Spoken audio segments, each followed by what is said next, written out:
Thank y'all all. And thank you, Dr. Ellis. Okay, next up, before we go to our announcements, we get Mr. Ratcliffe. I'm going to move this out of the way, so I'm going to keep tripping over. Okay, Congressman Ratcliffe is obviously a congressman representing the 4th District of Texas. He's a limited government conservative with a well-established record of defending the Constitution and balancing budgets without raising taxes. Prior to taking office in 2015, John, as a U.S. Attorney in 2007 through 2008, and a Chief Anti-Terrorism and National Security for the Eastern District of Texas 2004 through 2007, and as the mayor of Heath, Texas. John's strong record of defending the district of the Constitution and keeping America safe has led to opportunities for him to serve on the House Homeland Security and Judiciary Committees, as well as serve on the Cybersecurity, Infrastructure Protection, and Security Technologies Subcommittee Chairman. Wow. Okay, he's also a member of the Republican Study Committee, Border Security Caucus, House Military Caucus, Congressional, Sportsman Caucus, really? Okay, Association Defense Community Caucus, and the USO Caucus. Ladies and gentlemen, Congressman Ratcliffe.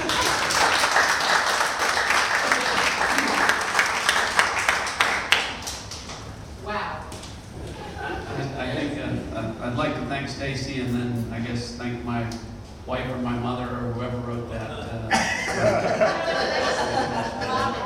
Okay, Robin. Listen, hey, it's great to see all of you. I really enjoyed the first 2 speakers. Thank you, James. You've got a newsletter that I get, right? Yes. So folks, can they sign up for that? Yes.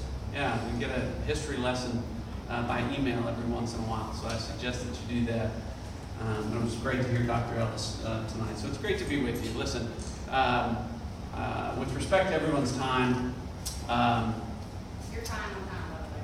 Well, I'm going to be brief with respect to remarks because I know folks have a lot of questions, and I want to give you an opportunity to engage. I can't represent 700,000 folks without having the opportunity to engage, and meetings like this are great for me because it tells me what the folks that I represent in all 18 counties are thinking, and it's easy to lose perspective in Washington, D.C., and I certainly don't want to be that kind of representative.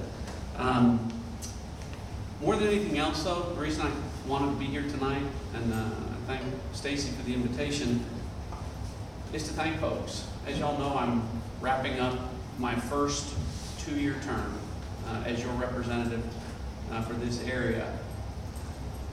And I think it's important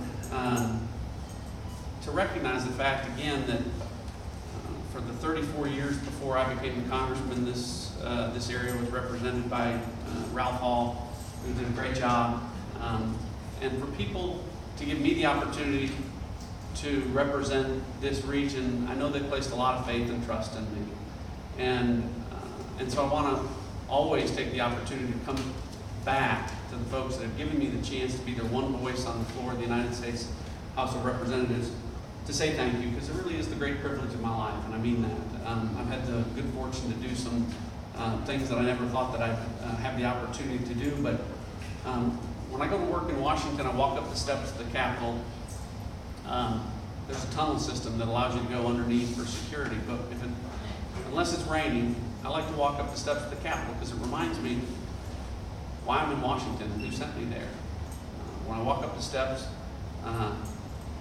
it creates a sense of urgency for me, and the fact that I know that there are 700,000 folks in places like Gilmer, Texas, and Paris, and Sulphur Springs, and Rockwall, and Sherman, and Denison, Texarkana, all places in between that are counting on me to try and provide solutions to the problems that we see in this country and that we see in this district every day. So I really, more than anything else, wanted to come back here and say thank you. I'm not going to spend the next 10 or 15 minutes talking about the things that I've done in the last 20 months, 22 months.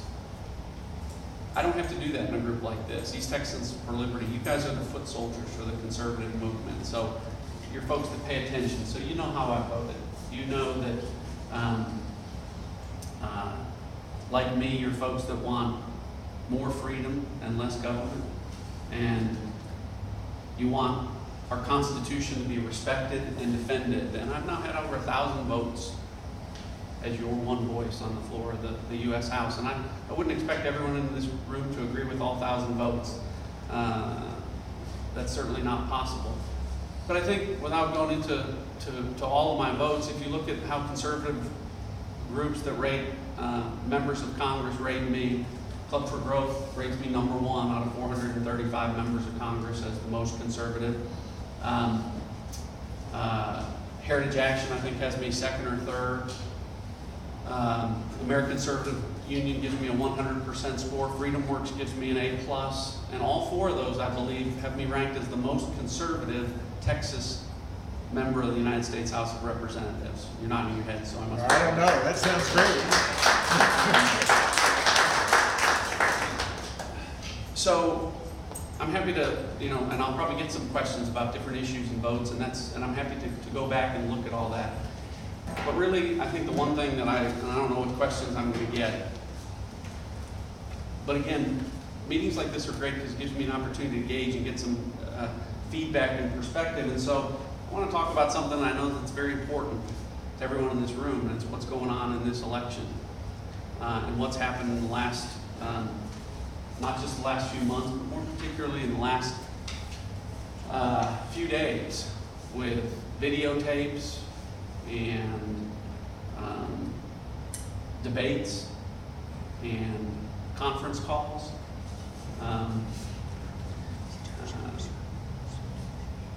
I think it's fair for folks to want to know where I stand on the issue of the Republican nominee, Donald Trump. And I think many of you in this room know that Donald Trump was not my first choice.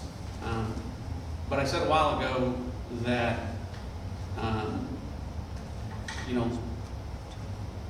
politics, like life, often doesn't offer us perfect choices. It just offers us better choices. Now, I've done a lot of thinking about this issue in the last few days as I saw the Donald Trump video that was leaked on Friday.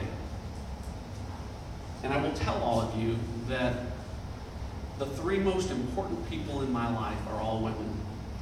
My wife, Michelle, my wife for the last 26 and a half years, my 2 daughters, my daughter Riley, who's 17, my daughter Darby, who's 14. I cannot defend the remarks that Donald Trump made on that tape. They are sickening, they are disgusting, they are really not defensible in any respect. But here's the dilemma that I have. Donald Trump has said some terrible things. Hillary Clinton has said and done some terrible things. And I've had a chance to see that up close as your representative.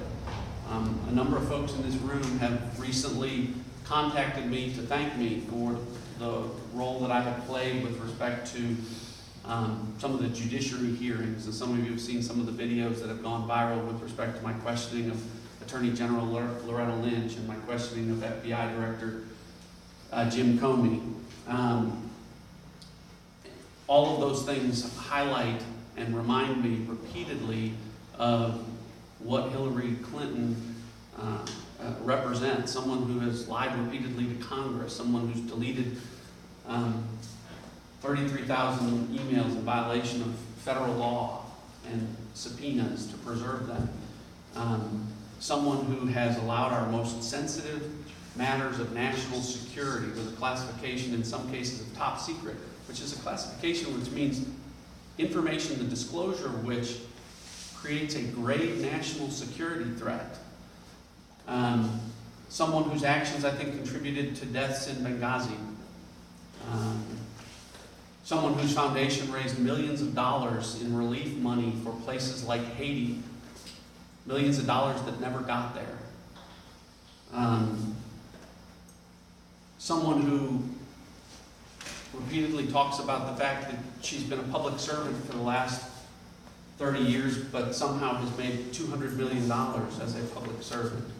So I was on the conference call today, and I'm not going to talk about specifically what was said there because it was not supposed to be discussed outside of the Republican conference, but one thing I've learned in Washington, it's a town that leaks like a sieve.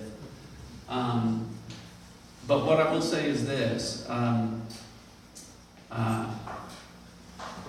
I said before that I would support the Republican nominee, and when Donald Trump became the Republican nominee, I said I would support him. And so, in my mind, even though I don't think he's been a very good candidate, I still think that he's a much better candidate than Hillary Clinton, and I intend to continue to support him. So I think it's, in light of everything that's going on, that's something that I wanted to tell a group like this. That's what my thinking is, and frankly invite some feedback with respect to that. That's what's great about this country and the position that I'm in is, my role is to represent 700,000 people. Not necessarily that are going to agree, of course, but I think it's important for me to get feedback in places like this, from folks like you, that have sent me to Washington to do a job, to tell me if you think I'm doing a good job, and on important issues like this where, most of the folks in the